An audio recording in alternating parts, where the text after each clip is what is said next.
Et je vais laisser la parole à Jean-Baptiste Billier et à David Abissira pour vous parler de l'offre LLI plus particulièrement. Merci Gersande. Bonjour à toutes et tous. Euh, donc l'idée effectivement était de pouvoir vous proposer, enfin faire un focus, un zoom sur l'offre LLI que l'on propose, rappeler les différentes particularités de cette offre, à commencer par les bénéfices. Euh, bon, j'imagine que vous avez entendu parler de cette offre LLI. Euh, et du coup, sur l'offre LLI, en fait, l'idée, il y a deux, en fait, dans l'offre LLI, il y a deux avantages principaux. C'est la TVA à 10% et c'est le crédit d'impôt qui correspond à une exonération de taxes foncières. La slide va revenir, vous inquiétez pas. Donc, voilà, ce qu'il faut déjà retenir, c'est que l'offre LLI, c'est deux avantages principaux. C'est la TVA à 10% et le crédit d'impôt qui correspond à une exonération de taxes foncières pendant 20 ans. Donc ça, c'est les deux principaux avantages du LLI. Il y a des contreparties, évidemment. Ces contreparties, c'est ce que vous voyez, c'est les critères d'éligibilité. Alors sur ces critères d'éligibilité, il y en a 6. Et dans les 6, il y en a 3 qui sont d'ores et déjà pris en charge par Altarea. Évidemment, il faut que ce soit une opération neuve en VFA ou de restructuration lourde. Bon, pour ce qui nous concerne, ce ne seront que des opérations en VFA. Dans des zones Pinel dites tendues, c'est les zones ABIS A, B1, et il y a quelques secteurs bien précis qui sont aussi éligibles au LLI, pour lesquels nous les analyserons.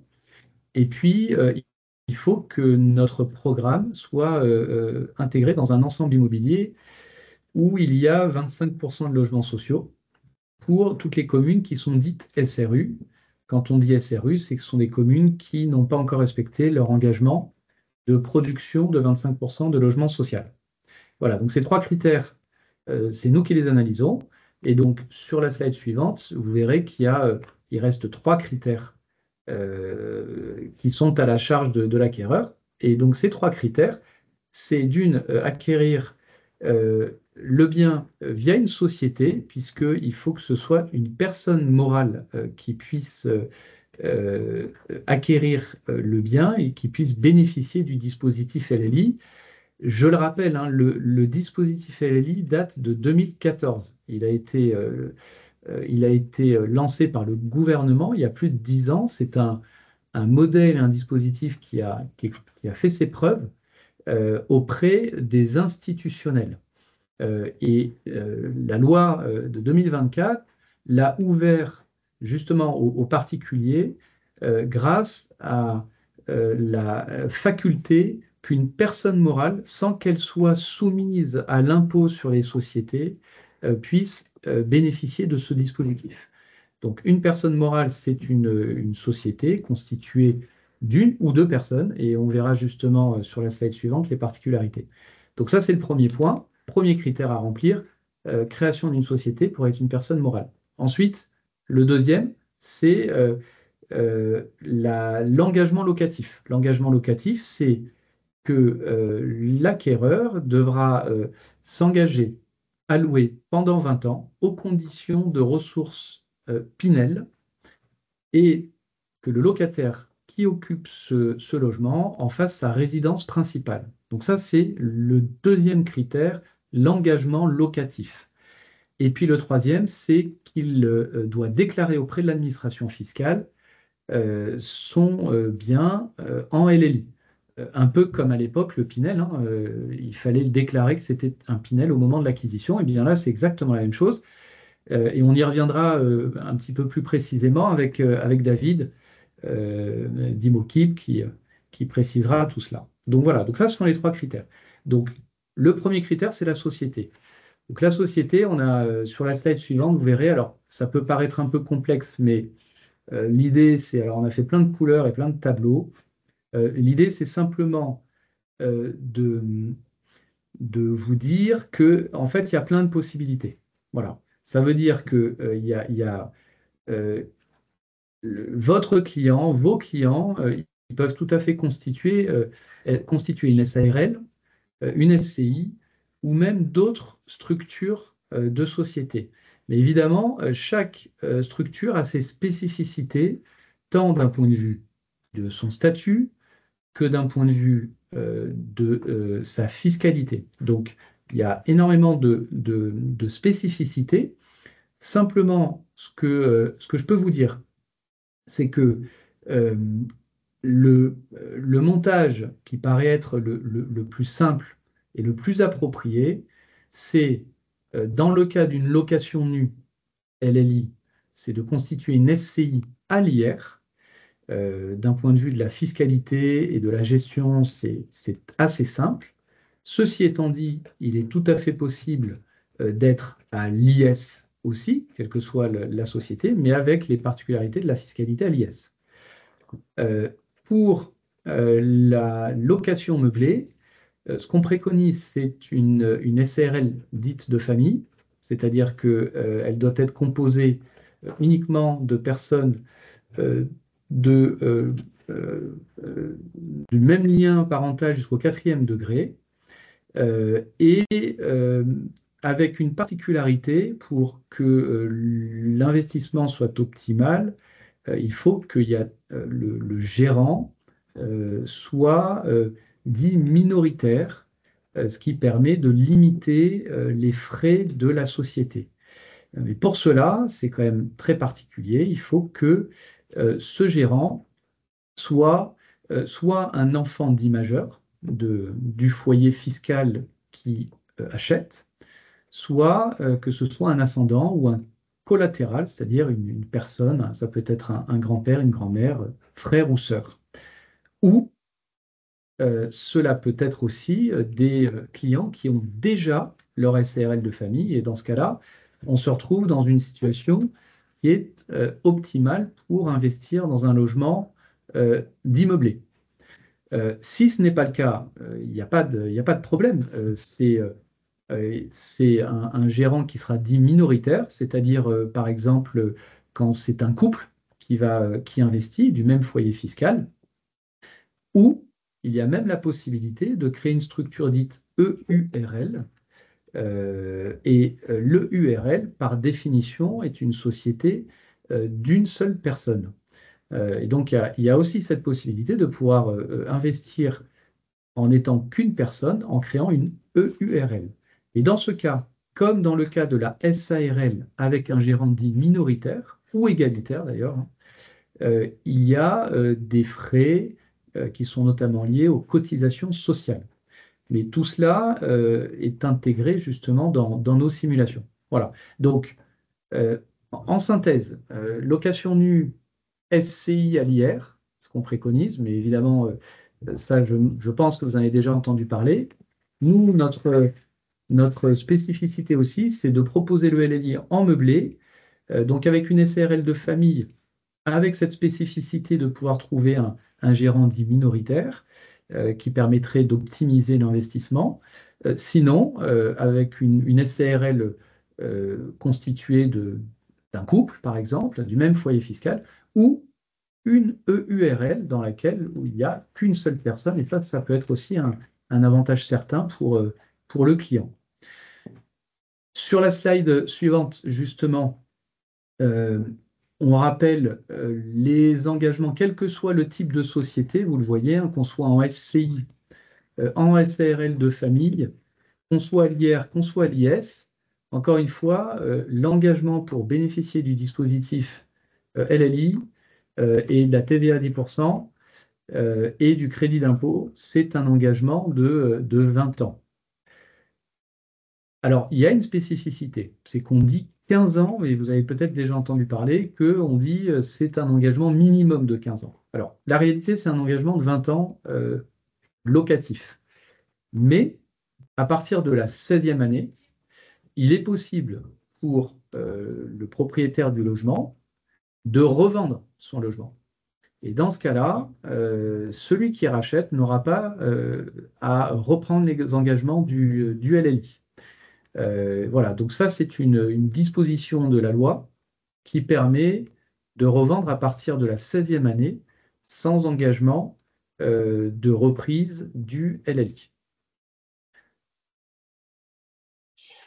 S'agissant du congé et du bail, c'est un bail loi de 89 dans tous les cas.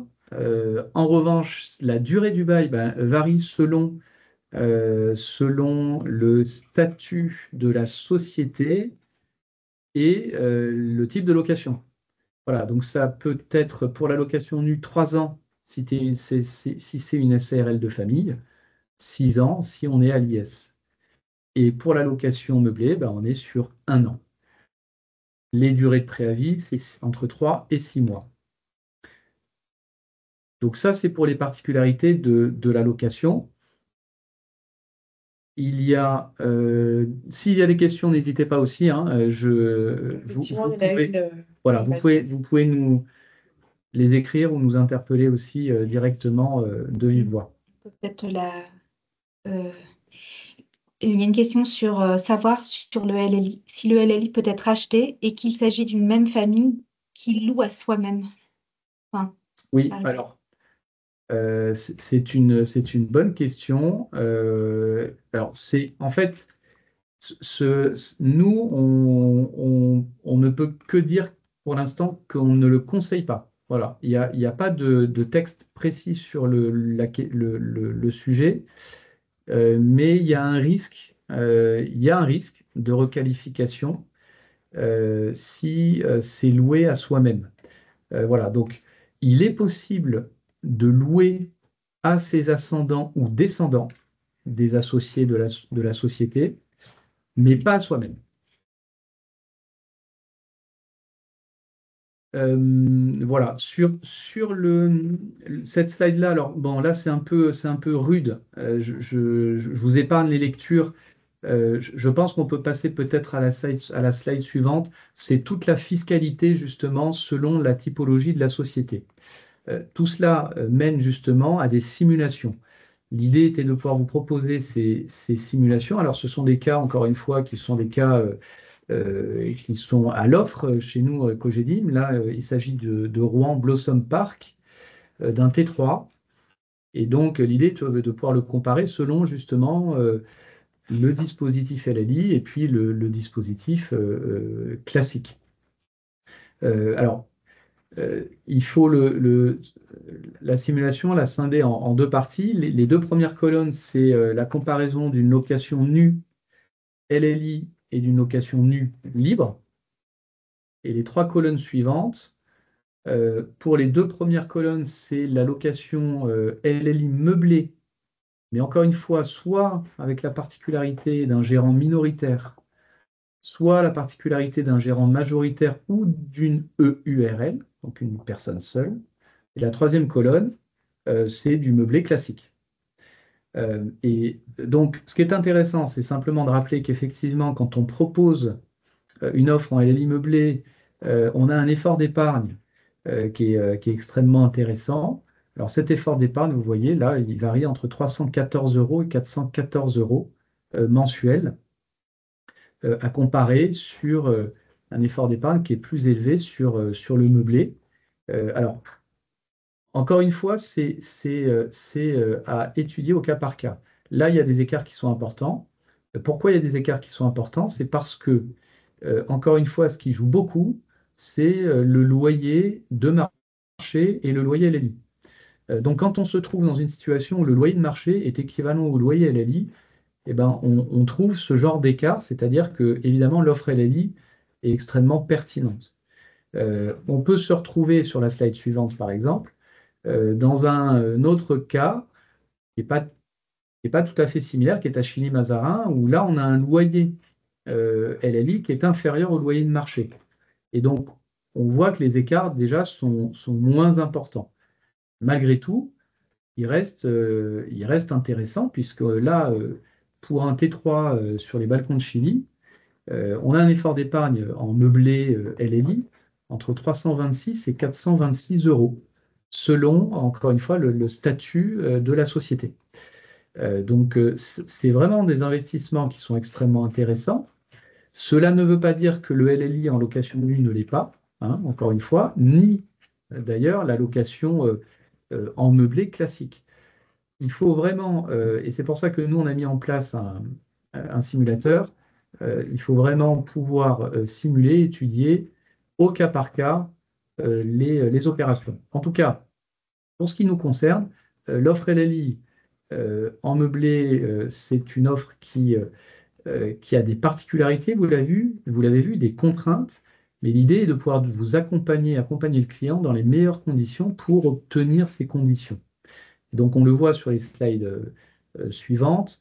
L'idée, d'une part, c'est qu'on met en place on a mis en place un simulateur sur le site partenaire. Et donc, vous voyez sur les slides suivantes, l'idée, c'est de pouvoir cliquer sur le simulateur investissement. Et vous voyez après, il y a sur les slides suivantes, c'est assez simple d'utilisation. C'est du cas par cas. Soit vous tapez directement le lot concerné et la simulation se fait automatiquement, soit vous pouvez même personnaliser votre simulation. Et on voit sur les slides suivantes, il y a plusieurs. Euh, une fois que vous avez fait votre simulation, vous voyez en fait, vous voyez le comparatif des 4 dispositifs. Il s'agit donc de comparer le dispositif LLI nu, LLI meublé par rapport au libre nu et LMNP libre. Voilà. Donc, on vous a mis à disposition ce simulateur qui permet d'être aussi une aide à la décision. Et encore une fois, au cas par cas, vous pourrez voir quelle est l'offre la plus intéressante. Donc ça, c'est un aspect quand même extrêmement différenciant qu'on vous propose. Ensuite, sur la slide suivante, l'idée était aussi de vous proposer donc faciliter le parcours, enfin faciliter le parcours pour le client. Donc, c'est ce qu'expliquait Gersan pour l'offre Cogedim Avantage, puisqu'en fait, c'est tout à fait dans le cadre de l'offre Cogedim Avantage. Et donc, l'offre LLI rentre dans ce cadre de l'offre de Cogedim Avantage. Donc, l'idée, c'est qu'à la réservation, on puisse faire signer au client 2 lettres de mission. Lettre de mission AGI, Altaria Gestion Immobilière, qui s'occupera donc, vous vous rappelez, de remplir tous les critères qui sont liés à l'engagement locatif, et une lettre de mission avec Imokip pour les 2 autres conditions. Vous vous rappelez, hein, c'est la création de la société et la déclaration LLI.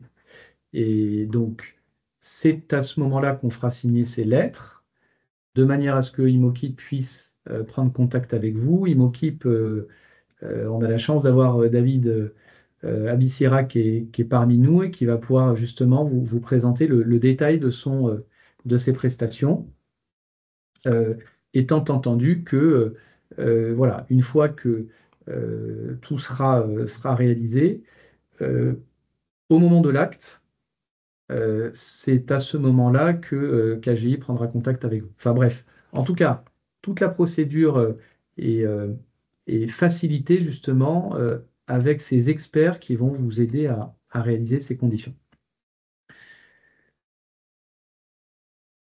Je peux peut-être laisser la parole justement à David, qu'on remercie d'être voilà, qu'on remercie d'être là. Merci David. Merci. Peut-être pour que tu puisses te présenter et expliquer effectivement l'accompagnement que Imokip fera auprès des clients. Très bien. Merci Jean-Baptiste et merci Gerson. Donc moi, c'est David Abissira, donc de la société d'expertise comptable Imokip Compta, et nous sommes une société d'expertise comptable spécialisée dans le secteur de l'immobilier, alors plus particulièrement de la location meublée. Nous travaillons avec Altaria depuis de nombreuses années, notamment sur les investissements en résidence de service, hein, puisqu'on accompagne les particuliers qui achètent des biens en résidence étudiante et senior, notamment avec les résidences Noé en résidence senior. Donc, on s'occupe de toutes ces missions, mais aussi on accompagne Altaria sur la solution meublée. Donc, nous proposons l'accompagnement comptable et fiscal des loueurs en meublé hors résidence gérée, donc sur tout type d'appartement neuf dans tous les programmes Altaria. Et aujourd'hui, l'objectif, c'est d'accompagner les investisseurs dans le cadre de cette nouvelle fiscalité attrayante de la location du LLI, hein, avec le logement locatif intermédiaire, pardon. Donc, qu'on fait à travers une SCI, alors à l'IR ou à l'IS, comme l'expliquait très bien Jean-Baptiste, ou en SRL de famille, si on opte plutôt pour de la location meublée. Et nous, notre service, hein, c'est d'accompagner tous les investisseurs dans le cadre de leurs obligations comptables, fiscales, éventuellement aussi juridiques, dans le cadre d'une constitution d'une SCI ou d'une SRL de famille, puisque pour acheter et investir en LLI, il faut passer par une personne morale. C'est vrai que certains clients sont déjà détenteurs de SCI, à l'IR ou à l'IS, peut-être des chefs d'entreprise ou des professions libérales qui ont déjà une SCI à l'IS, ou certains de vos clients en particulier qui ont déjà des SCI à l'IR, ou bien des loueurs en meublé qui ont déjà investi chez Altarea avec des SARL de famille, en solution meublée ou en résidence-service. Donc, ces personnes-là sont des possibles cibles, hein, pour vous, pour leur proposer un investissement en LLI. Ou sinon, tout simplement, un particulier qui n'a pas de SCI ni de SRL de famille, lui proposer de l'accompagner pour investir en LLI et constituer en fait, hein, la personne morale, donc la SCI ou la SRL de famille. C'est vrai que c'est aussi, avant l'intérêt fiscal d'investir en LLI, le fait de constituer une société immobilière a de nombreux avantages et le principal, c'est la transmission. Voilà, aujourd'hui, l'objectif, c'est de pouvoir commencer à transmettre à ses enfants, hein, si on en a bien sûr. Quand on investit dans l'immobilier, c'est se constituer un patrimoine et le fait d'investir via une société immobilière comme une SCI ou une SRL de famille, on peut mettre déjà ses enfants, hein, avec un pourcentage. On peut faire aussi un démembrement départ, hein, donc c'est aussi pratique.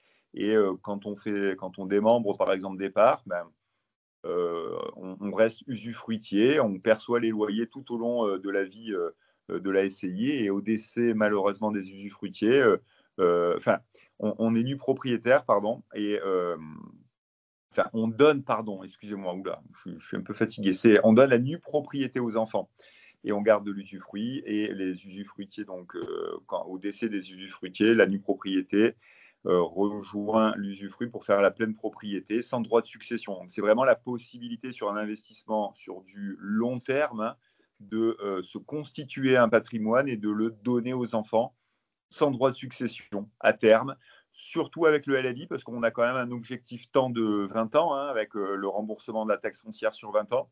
Donc, il y a une vraie stratégie à proposer à ses clients de constitution de patrimoine doublée d'une transmission aux enfants ou à d'autres héritiers, hein, bien sûr, ou même à d'autres personnes, puisque dans une SCI, on peut y loger pas forcément que des gens de sa famille, alors qu'en SRL de famille, il faut que ce soit des gens uniquement de sa famille, en lien direct, père, mère ou enfants et frères et sœurs.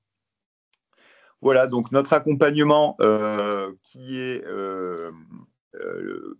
l'offre un petit peu importante, c'est un client qui n'a pas de société immobilière.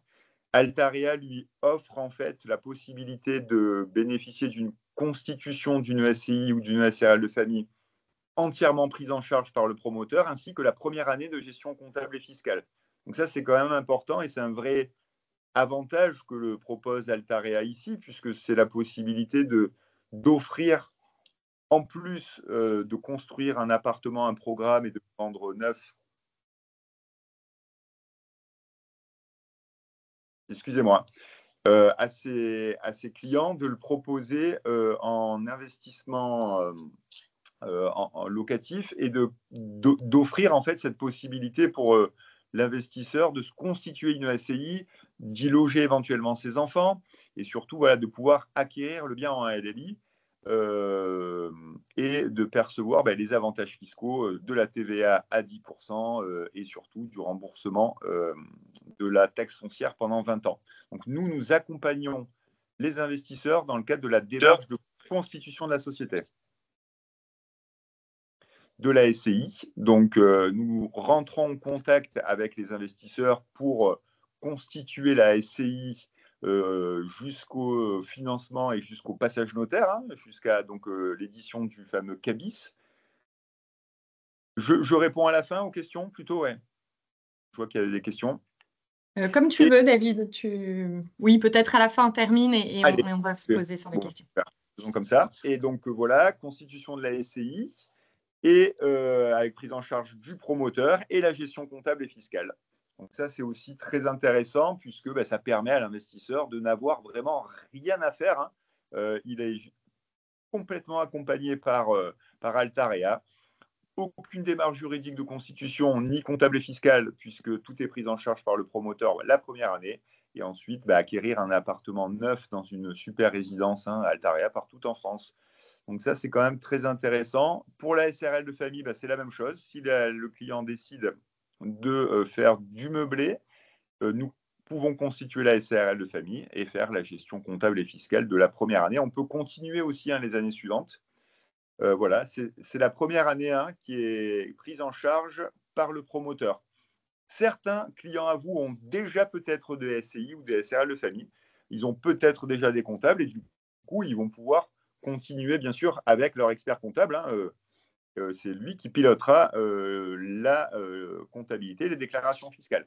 Ce qu'on va proposer aussi également, qui est important, c'est en plus de la constitution, en plus de la gestion comptable et fiscale de la SCI ou de la SRL de famille, c'est aussi d'expliquer et d'accompagner les investisseurs dans les obligations fiscales obligatoires pour le LLI. Notamment, l'année de la livraison, il y a une étape importante pour, un petit peu comme l'engagement de location quand on fait du Pinel. Il va falloir aller sur le site France Connect, hein, qui permet d'aller compléter et signer un formulaire d'engagement un petit peu pour le LLI. Voilà, donc ça, nous allons accompagner les investisseurs dans le cadre de cette démarche et également chaque année dans la démarche du remboursement sous forme de crédit d'impôt, de la réduction d'impôt sous forme de crédit d'impôt, du remboursement de la taxe foncière. Donc ça, tout sera mentionné après sur l'avis d'imposition, mais nous accompagnons sur la partie comptable la SCI ou la SRL de famille et également sur les obligations fiscales, hein, du particulier investisseur en LLI auprès de l'administration fiscale. Donc nous nous occupons de tout ça. Votre client, il est parfaitement accompagné par une société d'expertise comptable. Nous gérons 50 000 clients, hein, partout en France. Nous sommes le leader dans le secteur et nous accompagnons bien sûr l'ensemble de ces clients tout au long de l'année. Dès qu'ils ont des questions, ils peuvent nous contacter. Ils ont aussi la possibilité de nous transmettre l'ensemble de leurs documents comptables et fiscaux de manière la plus facilitée possible et digitalisée. Et voilà, nous avons une tarification toujours dans la moyenne basse des prix, hein, comme on l'explique régulièrement, pour permettre d'avoir un suivi comptable et fiscal à petit prix, mais avec un service de grande qualité et une réactivité et disponibilité des équipes importante. Voilà, donc... Merci David. Et j'ajoute que dans ce qu'on vous a présenté au départ, donc sur les offres que j'ai dit m'avantage, donc sur avantage meublé, l'accompagnement d'Imokip, donc de l'équipe de David, vous est offert la première année et idem sur le LLI, les frais de constitution de la société et l'accompagnement vous sont offerts la première année sous forme de remise. On va répondre aux questions. Alors, il y a une première question. Le démembrement est-il possible via la SCI, à l'IR et à l'IS? Oui. En fait, pour démembrer déjà, en France, on peut démembrer beaucoup de choses, même un contrat d'assurance vie, un bien immobilier et une société. Donc, une société, dans le cadre d'un démembrement, en fait, on fait un démembrement des parts de la société. Donc, on va démembrer les parts de la SCI ou de la SRL de famille. Les investisseurs conserveront l'usufruit, la jouissance, hein, des parts, donc des loyers qui seront amenés à être perçus et donc de la trésorerie. Et les enfants, si ce sont les enfants à qui on a donné la nue propriété, conservent cette nue propriété. Et voilà, encore une fois, au décès des usufruitiers, l'usufruit rejoint la nue propriété pour former la pleine propriété sans aucun droit de succession. C'est vraiment la possibilité de se constituer un patrimoine avec une future exonération de droits de succession. Ça, c'est quand même très avantageux. On a une autre question concernant la déclaration LLI. Est-ce qu'elle se fait la première année ou pendant la période de construction? Alors, elle se fait l'année de la livraison. Et on a encore une question pour le financement d'une SARL de famille ou d'une SCI à l'IS nouvellement créée. La banque va faire un calcul en différentiel pour calculer le taux d'endettement de chaque associé, ou il y aura obligation d'une caution personnelle de chaque associé. Alors, c'est exactement ça. En fait, dans le cadre d'un financement à la banque, aujourd'hui, une banque, elle va voir dans le projet de statut qui seront les associés. Elle va étudier la solvabilité et les taux d'endettement des différents associés respectifs. Elle peut demander le cautionnement de tous les associés ou d'un seul, si un seul des associés a plus de poids dans la banque. Mais c'est sûr que tous les associés doivent être finançables, tout simplement. Le crédit d'impôt sur la taxe foncière se fait au prorata des parts des associés? Alors, le crédit d'impôt, en effet, il se calcule en fonction des différents associés. Donc, ce qui sera mentionné dans la déclaration de l'impôt sur le revenu, en ce moment, on est en plein dedans. Vous êtes peut-être concerné pour faire prochainement votre déclaration d'impôt. Il faudra bien mentionner le montant proratisé de la taxe foncière qui a été payée pour pouvoir pour faire en sorte que chaque associé soit remboursé du prorata en fonction de son prorata dans la société, du remboursement sous forme de réduction d'impôt de la taxe foncière, de crédit d'impôt. Est-ce que nous pourrons vendre des parts de SCI ou la totalité au lieu de vendre le bien? Oui, c'est possible. Ce sera possible pour la continuation du LLI. Il est possible de vendre des parts de SCI dès l'instant qu'on continue à louer le logement avec des loyers intermédiaires et qu'on reste dans le dispositif. On peut bien évidemment vendre les parts et continuer le dispositif. Merci. Merci David. Merci. Très clair. Merci beaucoup, David. Merci. On n'a plus de questions. Peut-être qu'on en aura de nouvelles tout à l'heure.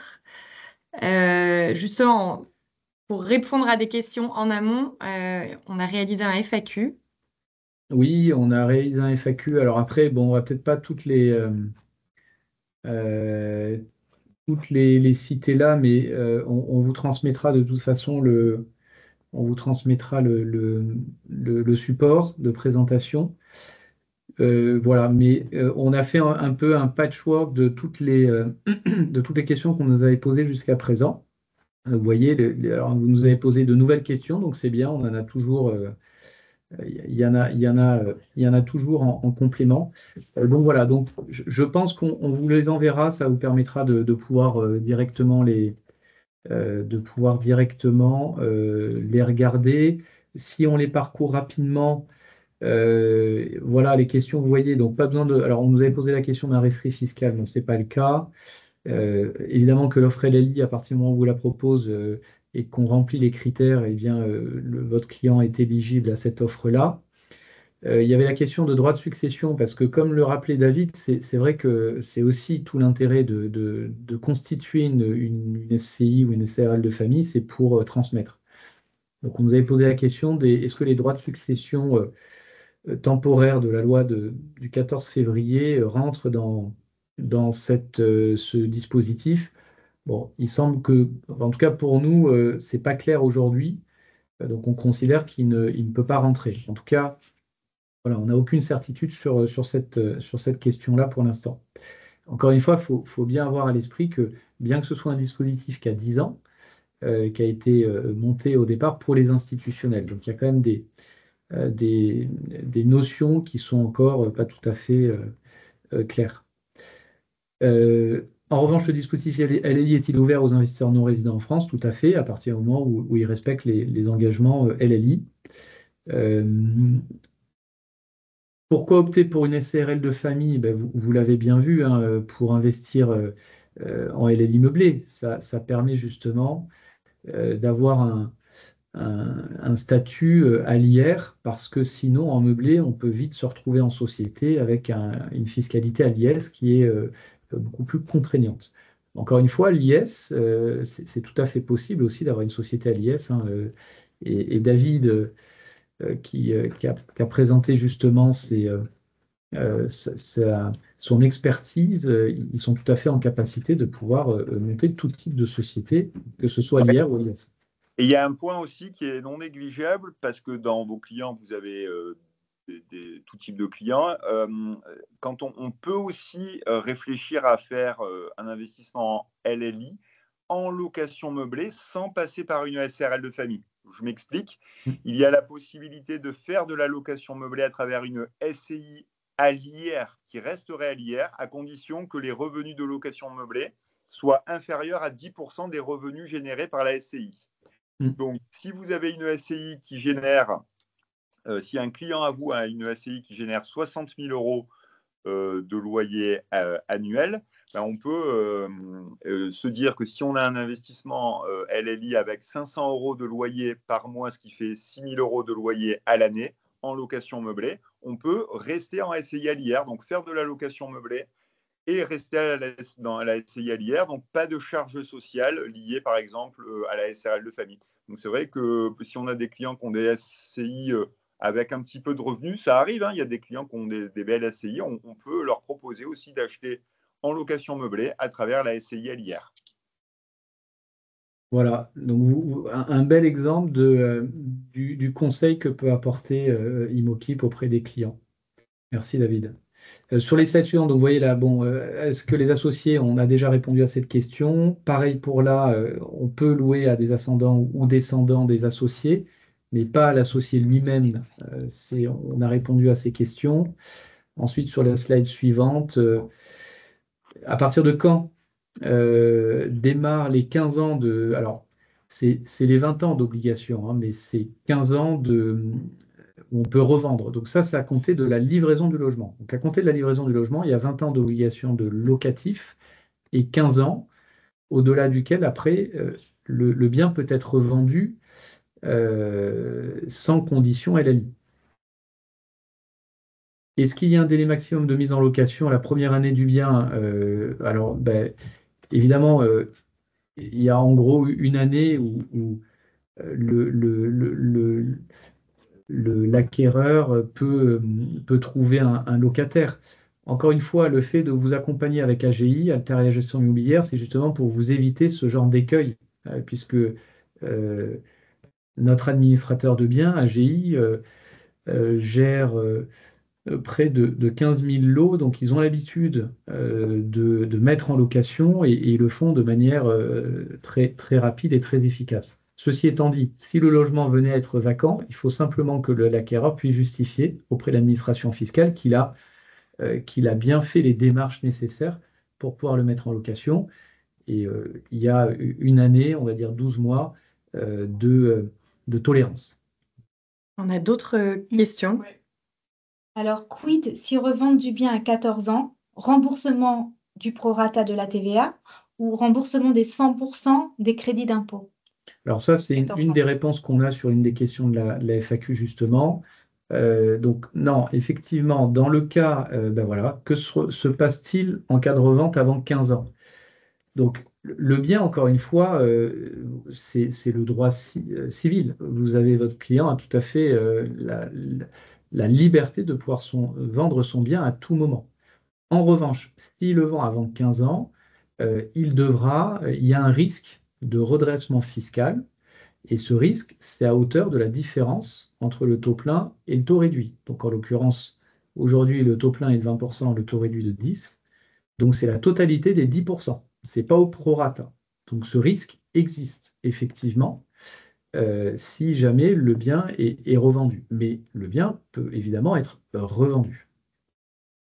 On a une autre question. Peut-on faire un financement si des enfants mineurs font partie de la SCI? Oui. Tout à fait. Alors, c'est les parents qui seront les cautions, hein, bien sûr, et c'est eux qui porteront la solvabilité, la faisabilité du projet, mais oui, c'est possible. La taxe foncière n'est pas déductible en charge par la société, uniquement en crédit d'impôt pour les sociétés, Pour Oui, les associés. pour les associés, pardon. oui, il ne peut pas avoir le double avantage de bénéficier du crédit d'impôt et de le déduire sur les charges. Et enfin, comment évaluer la valeur des parts de SCI au moment de la revente? Ben, les parts de la SCI au moment de la revente, elles sont calculées en fonction de la valorisation du bien, éventuellement de la trésorerie qu'il y a dans la SCI, hein, ni plus ni moins. C'est très clair. Merci David. Merci à vous. Et Voilà. Alors là, il restait quelques questions. Vous voyez, dans une SARL de famille en cas de divorce, est-ce qu'il y a une requalification à l'IS? Alors, oui, évidemment, mais ça, une SARL de famille, par définition, elle est constituée de personnes de la même famille. Donc, si jamais il y a un divorce, ça peut être qualifié à l'IS, mais alors d'une part, c'est pas lié au dispositif LLI, hein, c'est lié au statut de la SARL. Et par ailleurs, après, il y a des tolérances en fonction justement des situations de chaque cas. C'est une dernière question. Si le client veut vendre, enfin, si les clients veulent vendre leur SCI avant les 15 ans, il faut rembourser le 10% de TVA. Il veut confirmation. Oui, alors oui, il faut rembourser les 10% de TVA, mais on parle d'un risque de redressement fiscal parce que, évidemment, vous allez vendre, voilà, au prix qui sera défini par vous et par le marché. Et ensuite, ce sera à l'administration fiscale, effectivement, de vous redresser sur ces 10%. En tout cas, il faut en tenir compte si le client doit revendre dans ces 15 ans. Et c'est bien la totalité des 10%, ce n'est pas au prorata. Et le crédit d'impôt de la taxe foncière est pris en compte dans le plafonnement global des réductions d'impôt? moi, je Alors, pense non, non, il y a pas déjà. Si on parle de la prise euh, de- du crédit d'impôt au titre des charges, pour les déductions de charges, ça n'est pas possible. Donc, c'est pas pris en compte. Donc, le crédit d'impôt ne peut pas être utilisé en charge pour réduire justement son impôt. En revanche, le crédit d'impôt ne rentre pas non plus dans le calcul de, euh, de l'impôt sur le revenu.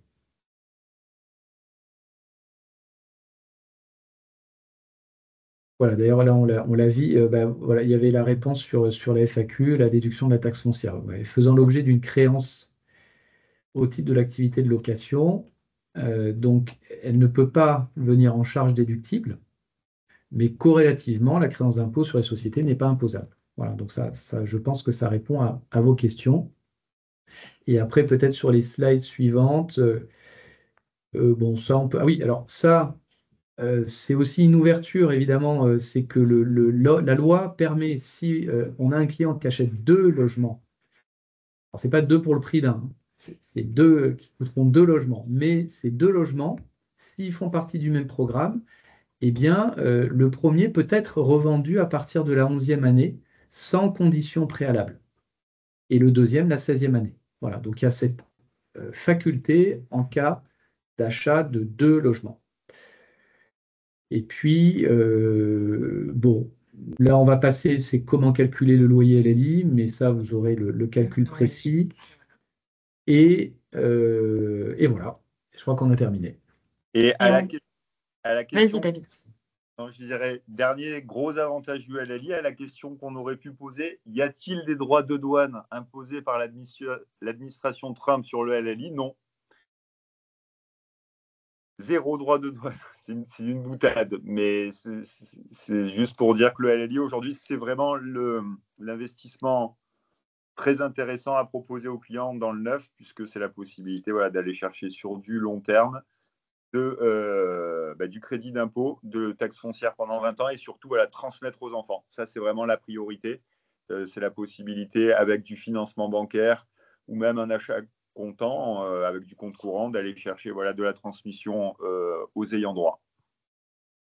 Merci David, c'était une belle conclusion. On vous a créé une plaquette et justement toutes les FAQ auxquelles Jean-Baptiste et David ont répondu seront disponibles également. On va vous envoyer cette présentation.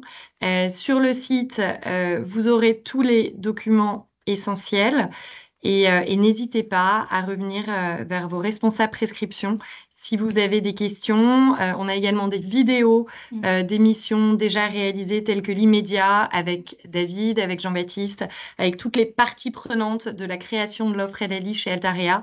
Donc n'hésitez pas à la visualiser sur le site on espère que tout ça vous permettra de faire des belles ventes